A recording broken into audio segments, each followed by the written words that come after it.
I wonder if that is that making sense. Now you cannot fight this because you're working for this. You're already captured by this. And before we notice it, hence spiritual liberation is key. Because within the spirituality of people is the mindset of the people. That's where the software lies. The ethics and the morality, the cultural issues, identity. It's settled right in the spirituality space. What is spirituality? It's you living in harmony with nature. Basic definition. It's you finding your identity and how you are joined with everything that is around you. Your relationship with nature. Your relationship with nature. Is spirituality. And your relationship with yourself and those that are around you. So it starts off with your self-preservation, cultural and natural preservation, and now incorporating of others. So if we can begin off with spiritual liberation, I think we'll be able to know that within spirituality, everything comes down because eating becomes a religious expression. Dancing is a religious expression. Hunting is a religious expression.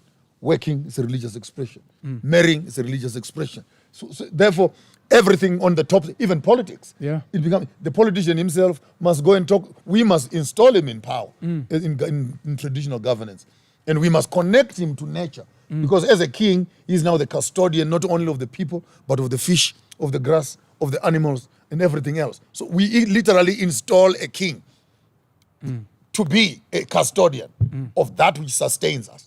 Whereas in a political environment which is adulterated from our politics, a political leader is supposed to be in the office up there. When it does not rain, the politician does not even know what to do. When there's an epidemic, the politician does not know what to do. Whereas in a cultural setting, that's when we cook our beers. That's when we collect our waters.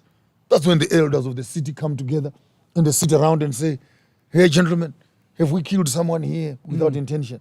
Is it possible that our aura has disturbed what is above? What is it that we have done which is causing this? And in the midst of that interrogation with themselves, solutions are found. Debts are paid. Ransoms are returned. And then beers are brewed. People are, not for any mystery that is in the beer, but when a community is in agreement in a spiritual sense, come on, guys, there is something that happens even where there's no God, where there's unity, things go. What are indigenous knowledge systems and what is the farmers of thought? Farmers of thought is a jungle of an institution. I've actually thought I would register it and accept, but I think I'm falling back in the same trap again of trying to formalize something. I'm trying to keep it as fluid as it can be. Farmers of thought is an institution where we're introducing our partners and friends and students to multiple facets of Afrocentric perceptions and interrogation of issues. Basically looking at three estates: the estate of the mind, as to what are we planting and who is planting, and what quality of seed do we have. And when you notice that you have the wrong seed in your field, can you go and uproot it? Can you redo the ground and plant again? I'm not talking about the ground, but I'm talking about the mind. So we use the caricature or the illustration of land as a direct parallel with the land as of the mind itself. So what you do on the land, you work on it, you break it, you plant on it, you trim, prune trees, and you harvest from it. So whoever plants information on your mind has permission to harvest in it because they had access into it. They have access out of it. So until we can have ownership of our estates of the mind, we cannot be responsible for the next estate, which is the estate of reproduction. And reproduction speaks of posterity and continuity. What kind of children are we bringing into existence? And what sort of future are we building up for them? Are we responsible for our own reproduction? Or it has become a project again of United Nations and our political figures who must decide when you must sleep with your wife and how many children you must make. So our reproduction is now being affected because we don't own the last estate, which is the estate of the land, which is where our economics and our roots are. So you cannot give a man land underneath his feet if he does not own the land between his ears and does not own the land between his two legs. I'll say that again. You can't give a man land underneath the ground if he does not own the land between his ears. That's what Farmers of Thought is about. It's an institution. And he does not own the land between his legs. If you are given this land and you don't own the land above your head, what are you going to do with that land? Because everything else that is exterior is started by what is in here, right? And what I love for me is they're recording these conversations. It's always online. Yeah. Whether he's speaking to people in Nigeria, he's speaking to people in the diaspora community, He's speaking to Pan-Africanists. He's always online, whether he's on Facebook, he's on the internet. So somebody else can say, but you have to document it. You have to register it. But then you'll come and say, according to who? and by the way, when I started doing this program, I went on Facebook. Guys come to me, "Hey, Maponga J, that is a location, man. Facebook. You must come to Twitter. And you must come to Instagram." Facebook except But you know the Twitter is violent, yeah. Twitter's very violent. For me, what I Twitter's love very is that violent. knowledge has been documented. Yes. It's just like the reason why we started this podcast. This is an educational platform. Bishop, we're meeting a lot of people who are saying, when I first started listening to you guys 6 months ago to the person that I'm becoming now, I can feel a difference happening in my life through just the content that I'm consuming, watching you guys produce. So for me, when I hear you say what you're saying about Farmers of Thought and seeing how active you are online, I'm happy that you are not only documenting, writing as many books as possible, you're going to one day, unfortunately, pass on empty. And that's what we want our leaders to do. Not only our leaders, but just people with knowledge. I would like for them to pass on with as much knowledge as possible poured into this world for future generations to learn from. The only problems that we'll have is obviously the censorship. But I really do think he's got a lot of content out there. And people like him should record content. Yes. I was trying to encourage our Dr. Lazulu Shaba even last week. He says, no, I don't want to open a Facebook account. No, I'm not those things. Man, I'm fine in my lecture room. Yeah. Niti, and then he even said his lectures are open to even the public.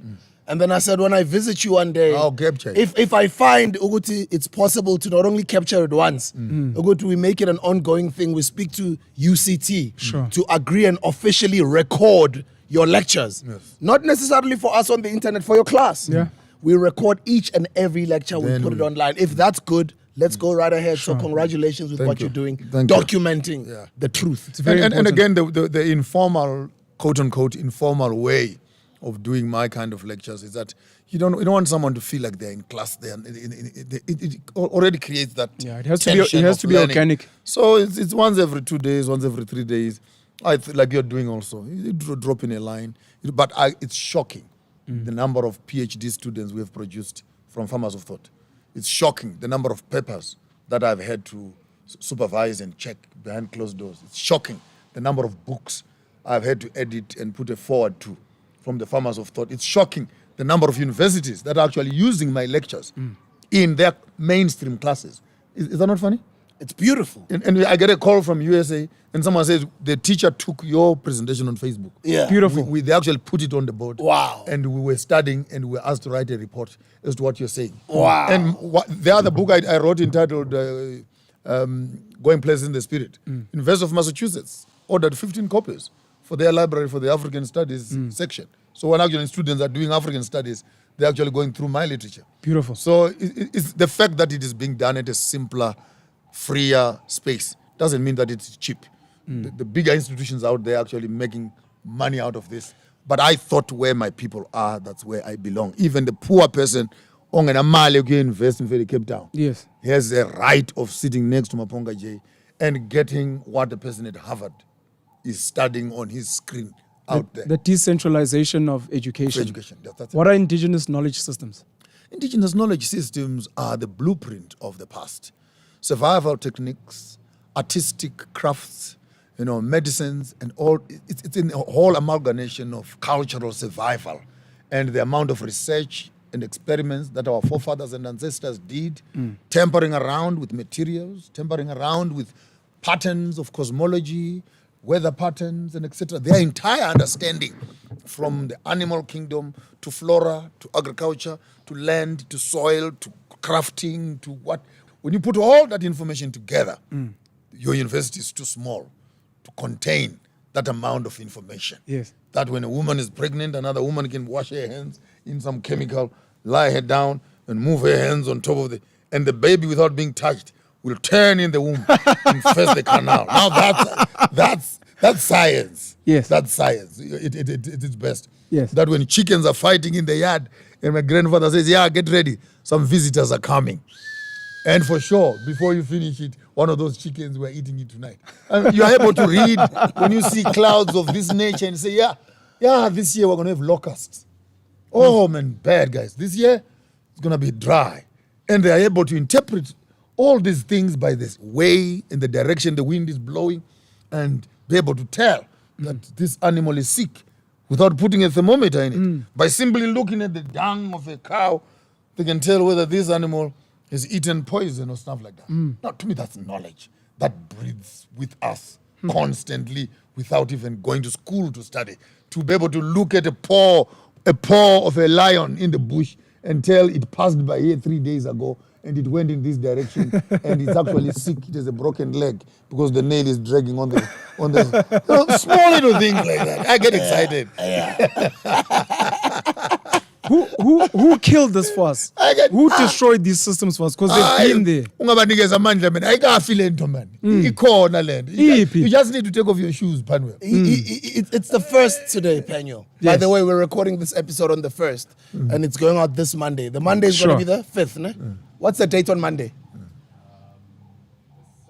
It's the 7th. Yeah, so, I mean, look at the Maybe flowers. the 7th. Today is, it must Today- be the 5th. 1, 2, yeah, the The 5th. 5th, yeah. ne?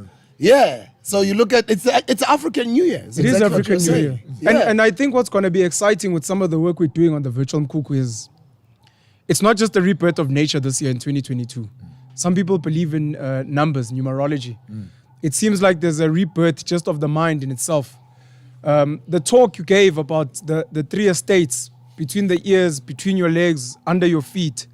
I remember you did an interview with a brother of ours, a brothers of DJ Tibo Touch, and it's trended and it was mind blowing. And I'm so thankful that you're rehashing this, because some of this information, some of the virtual squatters that watch us are going to be hearing it for the first time, and it's going to blow their minds. We keep on saying it, and by the way, repetition is all. Yes. We keep on saying it.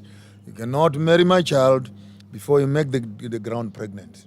Get the ground pregnant first, then you can get a woman pregnant. What does that mean? You must love the ground first before you can love a woman. Learn to look after the ground. Then you can learn how to look after a woman.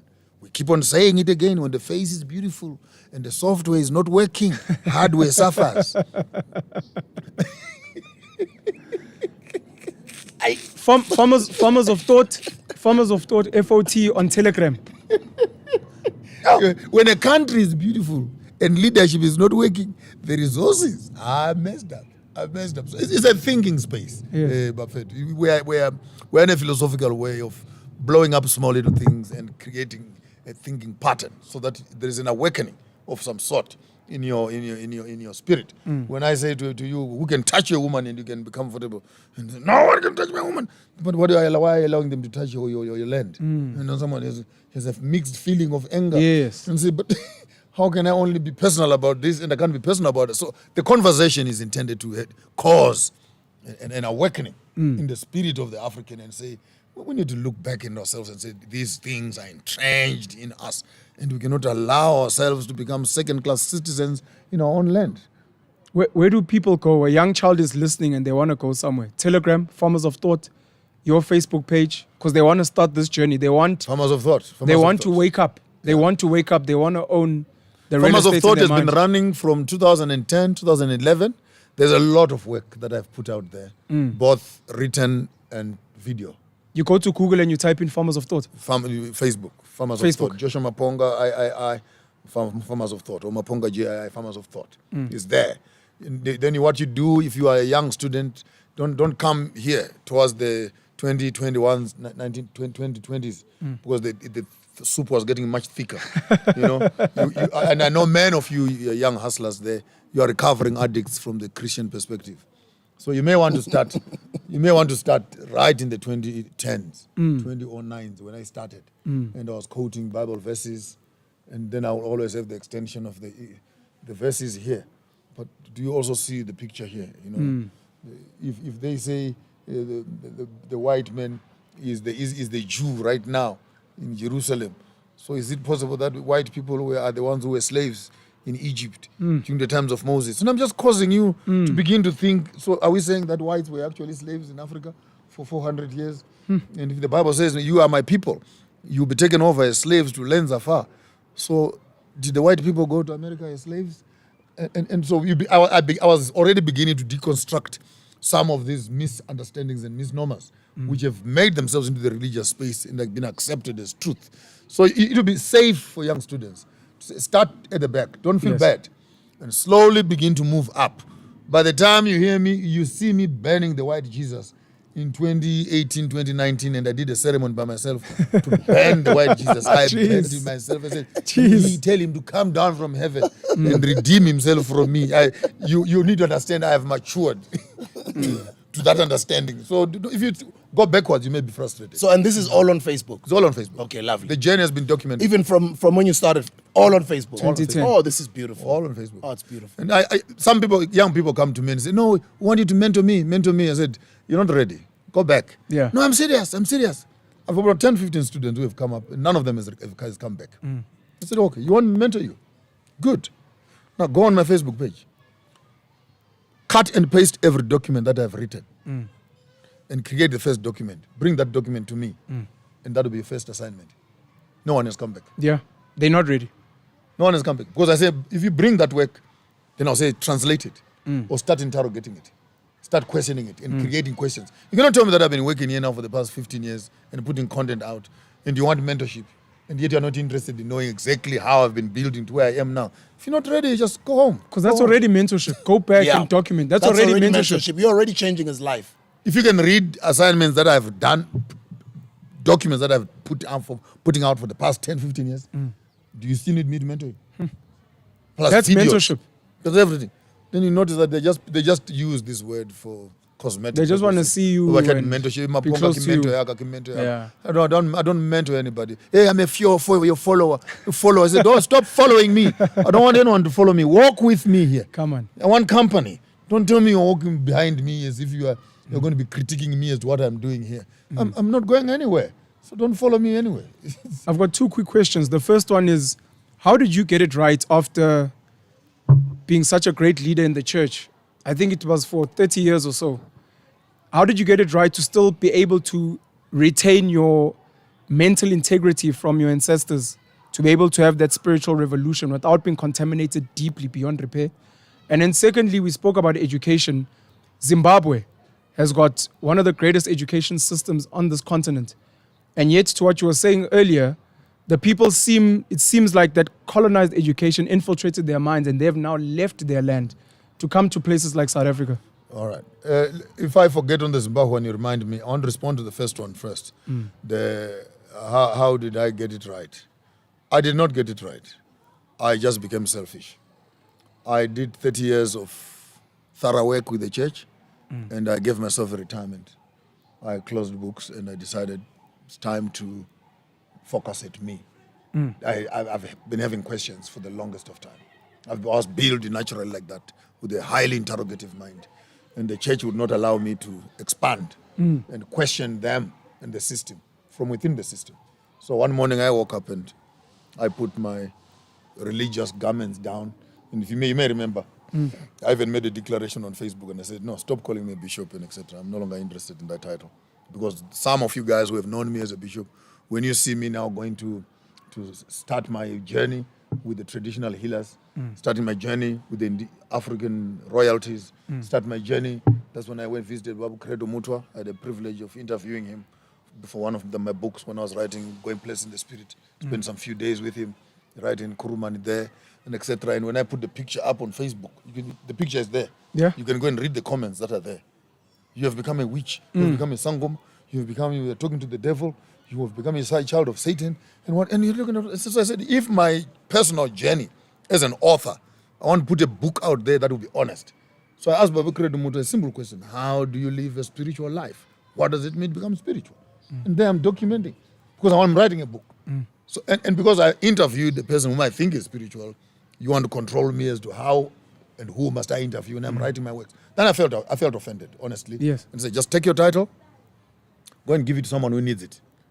It was good when I was having it, and I was doing what I was doing. But from where I'm doing now, I'm doing me now. And I read one small little article, it was in a video also by Miles Monroe, who was saying, as long as you're still using a title, maybe your name is not yet big enough. That's us. So I took the word bishop and I put it aside, and I said Maponga J. Okay, so I don't have to call you Bishop Maponga anymore. I don't know what it meant. Maponga J. How do you address a 53-year-old man in your own tribe? Upudi, malume, Does it brother. offend you To be what? to be called bishop? Nah, it's a title that I've grown up with. I'm saying, don't use it if you will be offended. Yes. And you find me doing things that you don't think the title goes with. Do you think other people need a push and awakening? Because it seems like you decided self. You woke up yourself. Do you think that some other people need it, or do you think it's enough to just live? And those that are ready, like the students. I'm watching Usbusiso Liope now going through his own journey. It's confusing a lot of people, and just like That's you, about strong. they are criticizing. That's about strong. Why is your hair like this? He's going through a journey, and That's about strong. I'm just trying to figure out, does he speak about his journey, or must he just exist and be? And then those who are ready will come and show You're even themselves. lucky that he is sharing it with you. Yeah. He does not owe nobody an explanation. He don't need to tell nobody what is happening. I mean, hell no. You got your own problems. She got her own problems. You got your own problems. Everyone's got their own issues. So what makes you think that you want to know what's happening to me? So that what will happen to you after you know what's happening to me?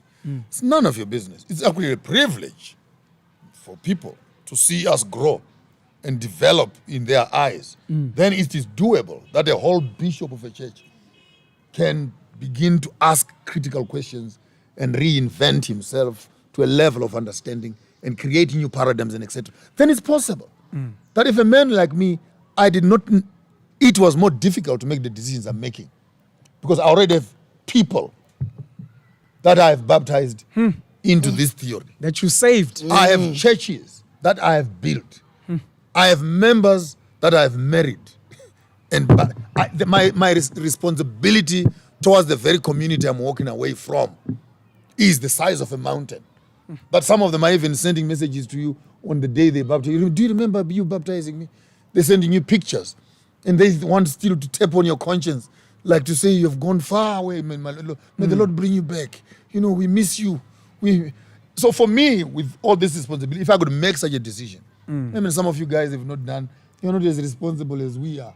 It should be much easier to make a decision that is selfish for personal development. So yes, it's not for anybody. And I felt I was dying from inside. I felt like my brains were going to explode because I was being pushed into a corner of so much colonial education and religious expectations where you're supposed to do this and this. Jesus is coming again. If you don't do this, then I was losing my brain.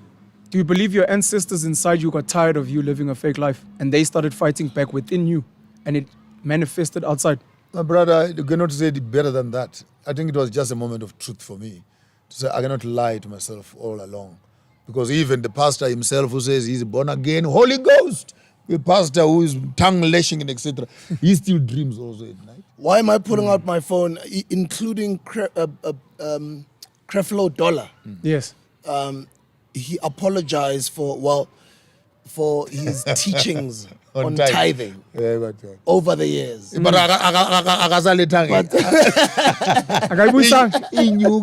didn't pay back the money. Creflo paid back the money. So what I wanted to ask is, you know, we allow people to grow. That's what I say as well. But guys, that's the old me. You guys are posting pictures of me wearing suits, Ngamachisco. That's good, and I appreciate the compliment. Oh, you used to look nice here. According to who? That was me then. But this is me now, and I can't explain. Isn't that a conversation you must have with people that genuinely love you? I don't have to explain Yes, you don't. what I'm going through. Yes. You don't. And that is true. Because some people who love me, you know, because we're public figures, they'll call with like, are you really okay? Because of, you know, how social media may report these things sometimes. But it's a beautiful journey to go through. And everybody goes through And it it's at personal. at their own time. It's personal. And it's personal. And you can't explain it. Sure. Because you can't explain it. You can't even properly articulate it. Because what I'm going through is what I'm going through. I can't explain it, bro. I can't explain. And it's beautiful. Do you ever think of a young... It's so beautiful. Do you ever think of a young DJ Sbu watching you back then, curious? You tell him, look, I can't articulate it. And he might really want to know. Because we're speaking about decolonizing, we're speaking about sharing indigenous knowledge systems. Some of us are naturally curious, and that's why we're able to find and seek certain knowledge. This is why I was asking earlier, do you think some people need to be nudged, need to be explained to. This is my journey. I will tell you in case you ever find yourself in the same space. Or is it, guys, find yourself. I'm not going to tell you my story. Find your own story. If it aligns with mine, then we'll find each other. Otherwise, just be. Bishop, correction. Maponga J, Yeah. last week Saturday in Witbank said, knowledge of self is the highest form of education. I repeat, Maponga J said last week in Witbank, "Ere chisa nyama, baba. Echwaleni." Aye, that was beautiful. Echwaleni, baba. I was so excited. That was Ebusuku. nice. That was Ah, nice. that was too nice. Yeah. And big up to the guys that put it together. You know, Yeah. taking such information Chilanati. to a play like Big a up place Chilanati. like that. Big ups. Big ups to Witbank. Knowledge of self is the highest form of education. I think with the work that we're doing, Penyo, including Abo Mkhulu Ntsingeza, our Inzalo Elanga tour, that's an educational tour. Yes. I'm bringing my moms, I'm bringing my daughter, I'm bringing my family. You know, it's an educational tour. The books that he's recommending, his platform, the information he's sharing, what we're doing on this platform, and reading those types of books, Abo Mkhulu Ntsingeza, Abo Hunter Diop, Abo George G. James, and some Clark, of the Abo John Clark, C. Clark, some of his writings, his articles, Yes. he's even just said it now in this video, and it's a challenge to you squatters and hustlers out there from 2010.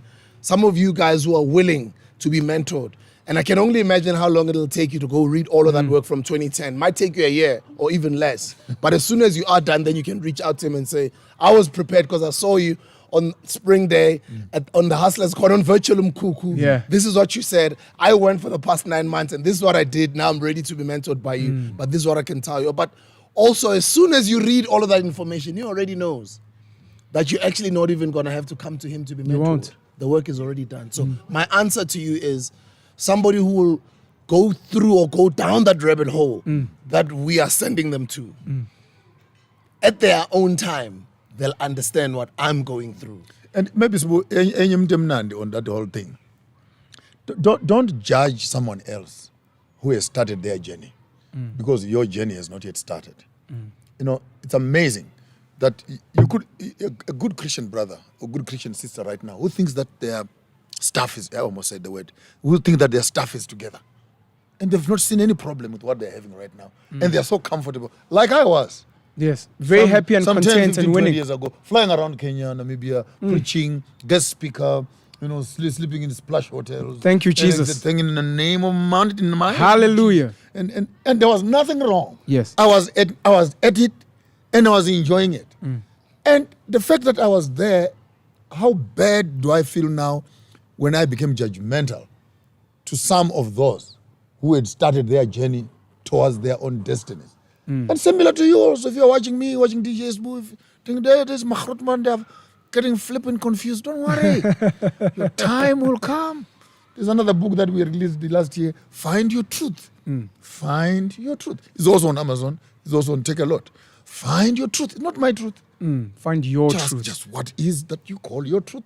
If your truth is colonial knowledge system, is your truth your traditional, what is your truth?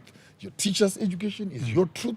Your academic thing? What is it that you can call this is my truth? Many times people walk up and say, Mapongache, I believe this, and say, shut up. You don't believe nothing of what you have said. Say, I've been told to believe this. Because if I should interrogate your process of thinking to come to that conclusion, I'll find a group of teachers indoctrinating you and brainwashing you. At the end of the day, I believe. He broke it down so nicely on that concept of the thinking tool. You don't have it right now. It would have been beautiful to illustrate it here on this video. I would have really loved it. You need a stick 9, do? Yeah, I can use my cup. yeah, That's you why can I use the cup. Oh, that's why you came with Okay. it. Yeah, I would like for he simplified it so beautifully. Echwaleni, Baba. Echwaleni. I wanted to emphasize to what you were saying about the squatters that want to start their journey. When the student is ready, the teacher will appear. So Let's it's go. up to you. We're not going to force you. All we're doing, like Morpheus in the Matrix, is we're showing you that there's another door. Yeah. It's really up to you, Red Pill Nation, if you're willing to walk through it. So the thinking tool will be designed something like this. It will have 3 columns on it. So if it was, usually I carry my stick or my spear that has the same illustration. So you have 1 block of time, 2nd block of time, 3 block of time. So let's say this represents the past. Of course, that's where our destiny sits on. It sits on the past, where we're coming from. This becomes the present. which is actually an incubant, like a container, where stuff from the past is all locked up here to create what we call the present. I like in the opening part here, it represents the future, full of opportunities, the unknown, and ready to be filled in with new possibilities, and etc. So the past, the present, and the future. And then the first ring that is here would say that represents the Western education. The second ring that is here would say that represents the Northern education. Then the third ring that is here, it represents the Chinese and the Eastern education. And the last ring that is here, it represents the African, which is the Ubuntu kind of thing. So when you ask me a question, I ask myself 7 questions before I even answer you. What was it like in the past? What is it like in the present? What will it be like in the future? How are the Americans doing it? How are the Europeans doing it? How are the Chinese doing it? And how are the Africans doing it? Then you process all sorts of concepts within that thinking tool. So that you, be it education, how are we being educated in the past? How are we being educated in the present? What does the educational future look like? What are the Americans educating their children on? What are the Chinese and the Europeans educating their children on? And what are the Africans doing? Ask me a question of marriage. How are we marrying in the past? How are we marrying in the present? How will we marry in the future? How are the Americans getting married? How are the Europeans getting married? How are the Chinese and Indians getting married? How are the Africans getting married? In conclusion, many times we think like this as Africans. Firstly, we want to prioritize the Americans, the Europeans, the Chinese, and the Africans last. But the correct way of thinking must be from this way. Ubuntu first. We interpret the world from ourselves towards them. So firstly, if you are talking about marriage, I don't have to worry about what the Europeans are saying. I don't have to worry about what the Americans and the Chinese are saying. The question is, what do I say here? So here's an African who is busy trying to get a white dress, but an African who wants a white dress, a European ring, and a Chinese shoe to get married as an African. And you wonder why these things not working. But because we are taking what does not belong to us and we are prioritizing it and we are undermining exactly the essence of our being. So in terms of thinking, you can process, I can take my thinking tool or my cup like this and I can sit in the garden and I can just pick up a subject in my mind and I start just processing it through without talking to anybody. And you find me giggling all by myself. For example, let's move to the next subject.